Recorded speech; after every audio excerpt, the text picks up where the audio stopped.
देश में लोकसभा चुनावों को लेकर जुबानी जंग छिड़ी हुई है। आरोप प्रत्यारोप का दौर जारी है। कभी विपक्षी पार्टियां केंद्र सरकार की नीतियों को लेकर उन्हें कटघरे में खड़ा कर रही हैं, तो कभी केंद्र सरकार विपक्षी पार्टियों के घोषणा पत्रों पर सवाल उठा रही है। इन्हीं चुनावी सरगर्मियों के बीच कच्चातीवू द्वीप पर भी विवाद छिड़ा था और ये कहा गया था कि ये द्वीप इंदिरा गांधी ने श्रीलंका को सौंपा था। इसके बाद अब एक और द्वीप को लेकर विवाद छिड़ गया है। भारतीय जनता पार्टी के उम्मीदवार विष्णुपदा रे ने यह दावा किया है कि देश के पहले प्रधानमंत्री जवाहरलाल नेहरू ने उत्तरी अंडमान द्वीप समूह का एक हिस्सा कोको द्वीप समूह म्यांमार को तोहफे के रूप में दिया था। दरअसल कोको द्वीप दक्षिण एशिया के सबसे प्रमुख रणनीतिक द्वीपों में से एक है, जहां से आज चीन भारत पर पैनी नजर बनाए हुए है।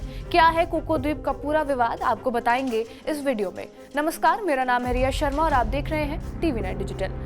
अंडमान और निकोबार द्वीप समूह से भारतीय जनता पार्टी के उम्मीदवार विष्णुपदा रे ने यह दावा किया है कि नेहरू ने कथित तौर पर कोको द्वीप म्यांमार को तोहफे के तौर पर दिया था और अब इस द्वीप पर चीन का सीधा कंट्रोल है। उन्होंने 70 वर्षों में इन द्वीपों के बारे में चिंता नहीं की और आज हम सत्ता में हैं तो केंद्र सरकार कैम्पबेल खाड़ी में चीन का मुकाबला करने के लिए एक शिपयार्ड और 2 रक्षा हवाई अड्डों का निर्माण कर रही है, जिसे इंदिरा पॉइंट के नाम से भी जाना जाता है।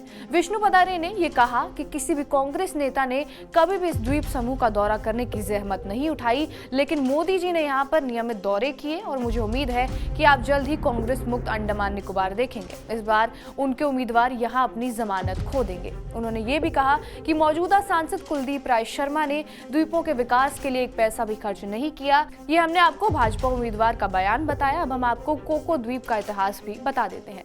दरअसल ये द्वीप कोलकाता के 1255 किलोमीटर दक्षिण पूर्व में मौजूद है। अंडमान निकोबार द्वीप की तरह ही कोको द्वीप भी भारत की समुद्री रक्षा के लिए बहुत ज्यादा जरूरी है। जब भारत में ब्रिटिश राज खत्म हो रहा था, तब देश के सामने ऐसे कई मुद्दे थे जिनके बारे में कुछ स्पष्ट नहीं था। अंग्रेजी सरकार के साथ साथ पाकिस्तान की नजर भी इन द्वीप समूहों पर हमेशा से ही रही थी। पाकिस्तान लक्षद्वीप पर कब्जा करना चाहता था, जिससे वो भारत की गतिविधियों पर नजर रख सके, लेकिन सरदार पटेल की समझदारी और कुशल नेतृत्व की वजह से ऐसा नहीं हुआ। सरदार पटेल ने पाकिस्तान से पहले ही लक्षद्वीप पर भारतीय नौसेना तैनात कर दी। जब ब्रिटिश सरकार को लगा कि सरदार पटेल कभी भी अंडमान निकोबार ब्रिटिश सरकार को नहीं देंगे, तो उन्होंने कोको द्वीप अपनाने की कोशिश की। कोको द्वीप पर अधिकार पाने के लिए लॉर्ड माउंटबेटन ने भारत के पहले प्रधानमंत्री जवाहरलाल नेहरू के सामने कोको द्वीप को लेकर एक त्रिपक्षीय समझौते का प्रस्ताव रखा।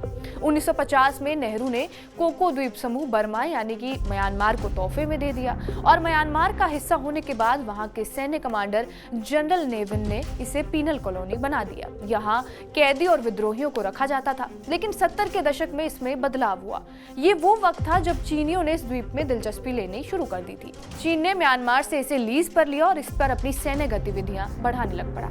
यहाँ जेटी नेवल सर्विसेज और इलेक्ट्रॉनिक इंटेलिजेंस सिस्टम बन गया। द गार्जियन की एक रिपोर्ट के मुताबिक म्यांमार को चीन ने भारी कर्ज दिया है। यहाँ तक कि साल 2020 से पहले ही उस पर कुल कर्ज में 40% चीन का ही कर्ज था और ये लगातार बढ़ भी रहा है। ऐसी स्थिति में म्यांमार सरकार लगभग मजबूर है कि वो चीन को अपने यहाँ आने दे।